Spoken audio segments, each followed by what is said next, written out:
On Tuesday, I was talking about turning MySpace into a verb, as in, because as I said, MySpace went from a media giant down to almost complete obscurity. And my suggestion is we do the same with a lot of these media giants. And I'm here to report that one of the media giants, this post-election, that is in the process of being rapidly MySpaced, is Fox News. Their daytime ratings are down by about 32%. Some of their shows are just they're all plummeting. All their shows are basically dropping quite a bit. Neil Cavuto, since the election, dropped 52 over 50, about 52%. So now, of course, with Fox News, the problem for them is that most of their viewers are conservatives, or should I say, were conservatives, because a lot of them have left. And so it wasn't all that hard to MySpace Fox News. Now, I don't know what the hell they were thinking. Like, did they think that undermining President Trump would at the election would people would later forget about it and come back, all is forgiven? No, it'll never be forgiven.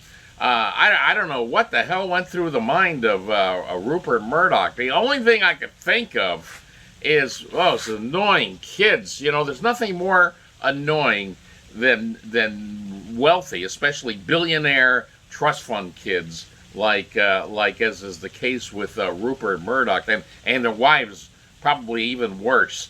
Like, they were probably hectoring poor Rupert for years, like, please, Dada, please, you've got to come down hard on Trump. And then Rupert's going, leave me alone. Sorry to the people down under. My Australian accent is really, really terrible. So just bear with me. It's like, no, you don't understand. These people this is our ratings. We get our ratings for these people. They love Fox News. But their sons and their daughters, I know it. That's the thing with these wealthy kids, from where their dads or moms made their money, and now they have to. They feel guilty about it, right? Being wealthy. So what they do is they virtue signal. They do a lot of virtue signaling. Like if you buy 15 tickets to see the Hamilton play. Example of virtue signaling. I call it empty virtue signaling. But they're probably going like, "Oh, Dad, you don't understand. People hate us. At the parties, we don't get invited to like really cool Georgetown parties or Manhattan parties in Manhattan. You gotta come down hard on Trump, please, Dada, please. You can't go on like this." So finally, I bet you Rupert just gave in, and we saw what happened on election night.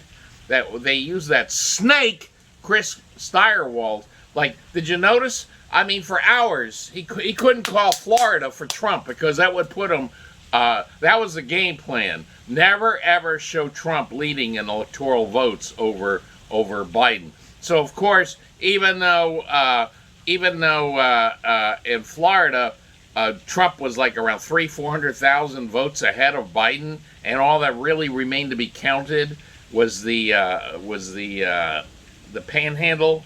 This time we have an honest supervisor that was appointed in Broward, so they weren't the last county to report. They had reported on time. So basically, it was just all the Panhandle votes, which are very conservative. So they couldn't call that for Trump. No. So what they do is like 20, 30 minutes after the polls closed in Arizona, boom, we call Arizona for it. And basically they pulled the rug from under Trump on that very sneaky thing. Have we seen Chris Steyerwald?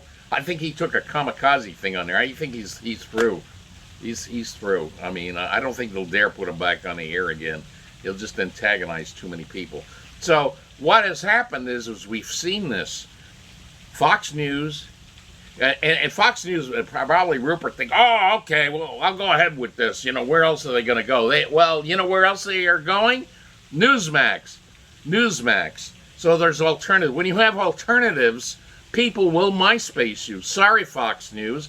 And I'm the other. So that was an easy one because most of the reviewers were conservative.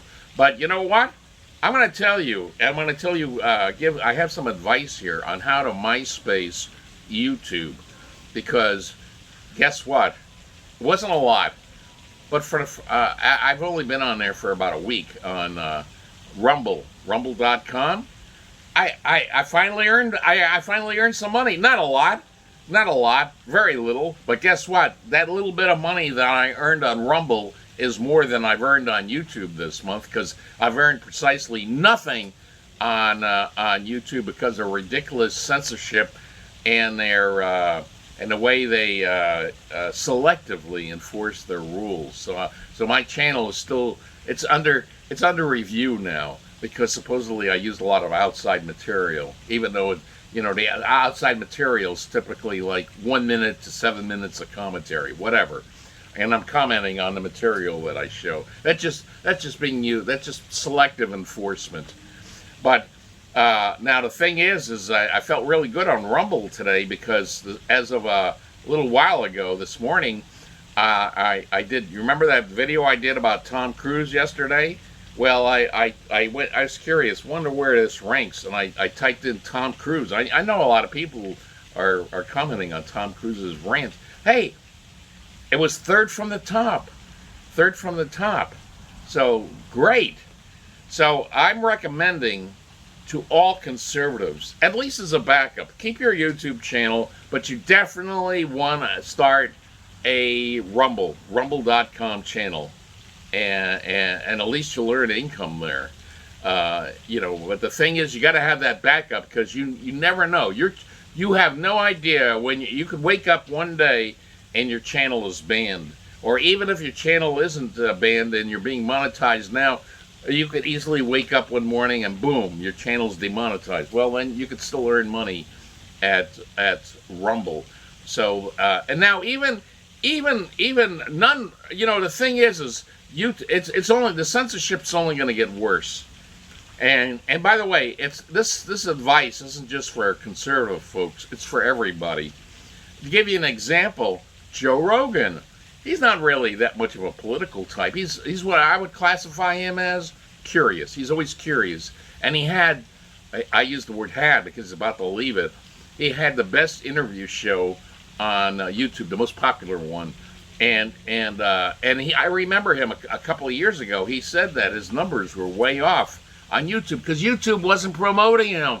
He was curious about and discussing subjects that made YouTube uncomfortable. It didn't fit into their social justice thinking, whatever. They went outside. They're such snowflakes about this, and it's getting worse and worse and worse. Even completely Think Media. That's about just suggestions on how to improve your channels. I remember one day Sean Cannell said that his video that he just mentioned, just in passing, he said something about the word coronavirus, and boom, that demonetized that entire video. So that's how insane YouTube has gotten. And I recommend to everybody out there, you could be conservative, you could be non-political, whatever, you really want a backup plan. Get a backup plan. Rumble is your best option. It provides revenue.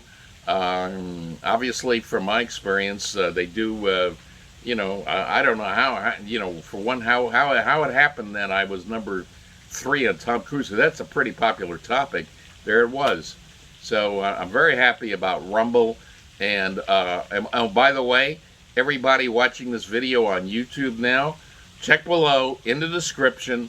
I'm going to have a link to my Rumble channel called Dummy Funnies, and please go and subscribe, because the day might come, well, actually you'll find out if you don't see me here, unless I announce that I'm taking a vacation or something. If you don't see me for like a week, chances are my channel is gone, or in fact, if you don't see my channel at all, you'll know my channel is gone. Well, guess what? Just go to Rumble And either subscribe to it now so you can get to it quickly, or just rumble.com/dummyfunnies, and you'll get my channel.